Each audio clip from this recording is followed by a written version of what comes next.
Нов ценовен шок за граѓаните. Сите се согласни, струјата ќе поскапи, но се уште не се знае за колку. Енергетските компании треба до крајот на месецов да ги достават пресметките до регулаторната комисија. Цените на бирзите се движат до кај 250 евра за мегават час. Ева на Хоум и Електродистрибуција денеска ги доставија своите трошоци до регулаторна. За сега се знае дека преносниот оператор Мепсо ќе бара нагорни корекции во цената, но за колку ќе се знае дури по завршувањето на калкулациите.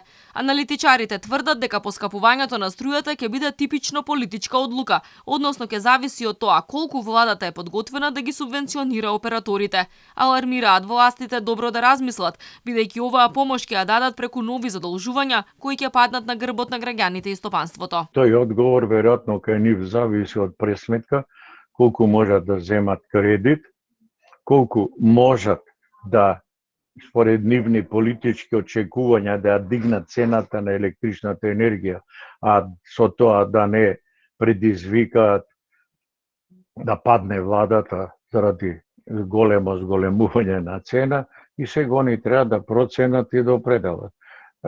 Реално треба и граѓаните да знаат дека електричната енергија си има цена. Регулаторната комисија веќе најави дека се подготвува нов тарифник за потрошувачите.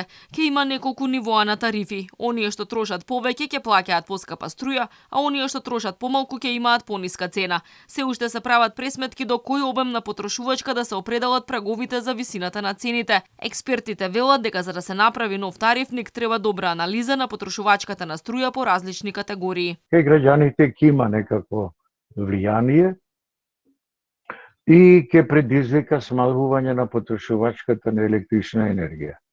Освен на тие што многу трошат, убеден сум дека има доволно средства да не си го нарушат комодитетот со покачувањето на електричната енергија, кој што сигурно нема да биде драматично. Регулаторната комисија за енергетика ќе ја објави новата цена на струјата кон крајот на следниот месец. Новата цена ќе важи за втората половина од годината.